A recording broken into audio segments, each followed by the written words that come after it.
Të dashur qytetarë dhe qytetarë të Shkodrës,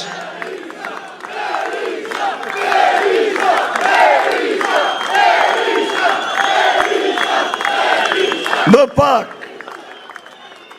se 3 ditë në ndajnë nga një ditë e madhe, nga një ditë që ndanë historinë tonë, nga një ditë në të cilën Shkodra, qytetarët e saj, do t'jenë në orën më të bukur të jetës tyre, do t'jenë në orën e lirisë tyre, në orën e dignitetit tyre, në orën e fitores tyre. Unë kam bindje se 11 maj është pas gjithash dita e shpirtit liridashës të qytetarëve të këtij qyteti të mrekullueshëm. Është dita në të cilën shkodrant që ka ruajtur më shumë se kushdo tjetër idealin e lirisë, që ka ruajtur dignitetin e tyre në kohrat më të vështira, me 11 maj do të çelin, do të firmosin një kapitull të ri në historinë e Shkodrës dhe historinë e Shqipërisë. Do të ndahen miq me një diktaturë të cilën Europa në shekuj dhe mijë vjeçar nuk e ka njohur. Europa ka njohur të gjitha llojet e diktaturave, por jo kur narkodiktaturën. Narkodiktatura e vendosur këto 12 vite ishte formë mizore, pa shpresë, formë e egër, si çdo diktaturë tjetër. Por kjo zbrazi boshatisi Shkodrën dhe Shqipërinë më shumë se çdo luftë, më shumë se çdo mëndzyrë, më shumë se çdo epidemi. Kjo diktaturë, një lloj, si ajo tjetra që kaluam, votën tuaj, vullnetin e njerëzve të lirë, e dhunoj dhe e dominoj, me krimin, me drogën, me parat e helmit. Kjo diktaturë, për 12 vite me radhë, bëri pensionistët shqiptarë të vuajnë çdo vit më shumë, rrogtarë shqiptarë të vuajnë gjithje më shumë. Kjo diktaturë bëri që qindra mira nërmarrje të falimentojnë, qindra mira ferma të falimentojnë, bëri që sofra të mos ketë më pjata për të gjithë thontarët e shtëpisë, dhe që të detyrohen prindrit, gjyshrit, të thonë të rive shkoni, merrni rrugë të botës, paçi fatin tuaj. Miq, qytetarë të mençur të Shkodrës, adhetarë të flakë si që jeni, imagjinoni një moment ku kemi arritur. Ju bëj thirrje çdo shkodrani kudo që ndodhet, nga Firzan dhe Lipoj dhe kudo që jeni, dhe çdo shqiptari, vete një moment, mendoni ku na çoi në 12 vite ky regjim. Sot ne jemi vendi, jemi kombi me lindshmërinë më të ulët në botë. Sot, për shkak të migracionit, ne jemi vendi me lindshmërinë më të ulët në botë. Sepse në 10 vite për zuri, nga Shkodra dhe Shqipëria, vetëm të ri 620.000. 620.000 sofra, votra familjare, mbeten pa fëmijët e tyre. Votrat pa fëmijë janë votra pa djep. Votrat pa djep janë dritë fikura, janë derë të mbyllura dhe nuk kanë të ardhme. Një shtëpi pa djep, edhe florit le tjetë nga derë në çdo gjë, është një shtëpi që mbyllet, një shtëpi pa Zot, një shtëpi muze dhe asgjë më shumë. Qytetarë dhe qytetarët Shkodrës, historia na mëson se kombet edhe të fuqishme, se shtete edhe të fuqishme, se prendori edhe të fuqishme, dhe është zhdukur. Ndaj dhe sot jemi para kësaj përgjegjësie të madhe, para kësaj përgjegjësie në radhë parë, para vetës tonë, para këtyre fëmijëve, para atyre që nuk i kemi më.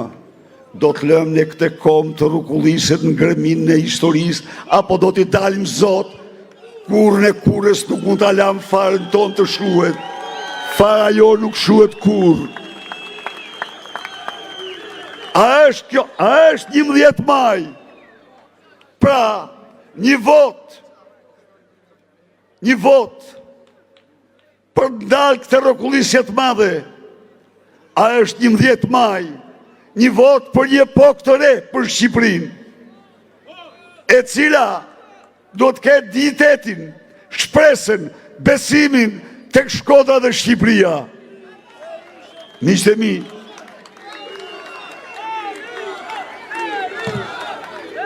unë dala vetëm në këtë aspekt, po çfarë i shtyn trit tanë, çfarë i shtyn fëmijët tanë të marrin rrugë të dheut, në një kohë kur Shkodra është vendi i pasurive prallore, dhe e them me bindjen më të thellë, shumë zor, të gjesh një vend tjetër që të ketë një det fantastik dhe Alpet madhështore në një shikim. Shumë zor të gjesh një qytet që të ketë një liçe kaq të bukur dhe kaq të madh sa që është liçeni i Shkodrës. Shumë zor të gjesh një tokë si që është në Shkodra, misir, kalua misirit, tokë ndër më pjelloret që mund të bëhet. Shumë zor të gjesh kanjonet, liçejt e mrekullueshëm të Vaudez dhe Komanit.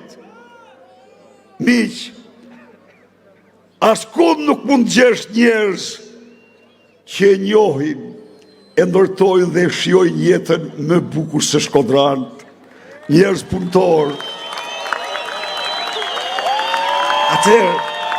Atëherë miq, çfarë kanë që ikin dhe ikin shkodranët?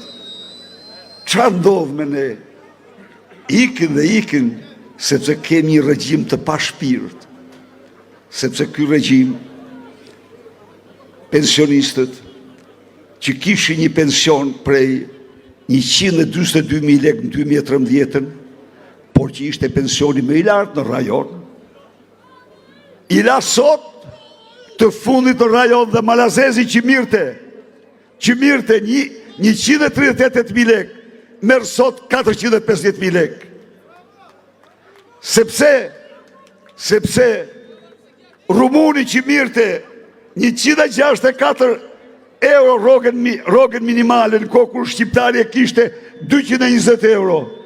Sot merr 800 euro. Po pse këto? Sepse çdo qeveri, taksat që u merr qytetarëve në radhë parë ja u kthen qytetarëve. Ja u kthen në pensione, ja u kthen në rroga, ja u kthen me ilaçe, ja u kthen me shkolla, ja u kthen me asfaltime, me ujësjellsa, me kanalizime. Ku janë? Erdhi këtu do të themi gjë, sikur 12 vjetë pushtim, i huajt kishte patur Shkodra, dhe pushtuesi të vinte këtu, kur nuk do i lejon të vetës të thoshte se unë kam investuar në Shkodër 1.300.000.000 euro. Mashtruesi i neveritshëm, i turpshëm, ai në Shkodër. Në Shkodër, në 12 vite, asnjë projekt të ri, që të gjitha vazhdim i projekteve në përfundime sipër të mëparshme. Miq, pra erdhi me një thes me rrena, edhe më moj se do mund të rrej Shkodran. Do të thënë, këta janë usull 8 muaj në fushat nga takimin takim, duke bërë xhonglerin, duke bërë hokatarin, duke bërë banalistin, me një fushat banale, bajate, dhe vetëm gjë që s'bëri s'da kur shpjegim se ku shkuën 130.000 euro baras me 812.000 pensione të djegësit të Tiranës. Ku shkuën ato? Ku shkuën? Ku shkuën 90% e fondeve që përdoren për rrugë? Ku shkuën? Fondet që ndërtojnë shkollat me 10 fish të Bashkimit Evropian. Ku shkuën? Ku shimori këto? Miq, këto i mori qeveria, ja u themun ju, dhe i mori nga pensionet tuaja, i mori nga rrogat tuaja, dhe duhet ta di se cili çdo shqiptar, se në qoftë se pensionet mbeten ato, dhe në Maltëzi u trefishuan, këtu mbeten ato se ato para të pensioneve u vunë në rrugë të gjitha për të vjedhur. Dhe ky njeri tani që ndërton saraje 2 herë më të mëdha se Enver Hoxha, me një kopsht 4 herë më të madh, ky njeri tani del dhe bën fjalë për çyryk, për autik, për këto, për ato, nuk i vjen as një frek gojsti, duke fyer në këtë mënyrë fëmijë, duke fyer dhe një akt që unë ja them të sot, a i bërë një tërheqje, por nuk është e vogël, se ate ka bërë vetëm Maduro, diktatori Venezuelës, e ka në fjalim të njëjtin term.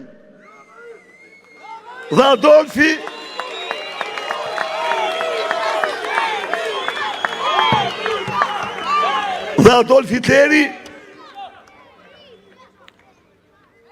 i cili kishte dekretin e eugenikës, për fëmijët me tmeta, raca ariane thoshte nuk i priste.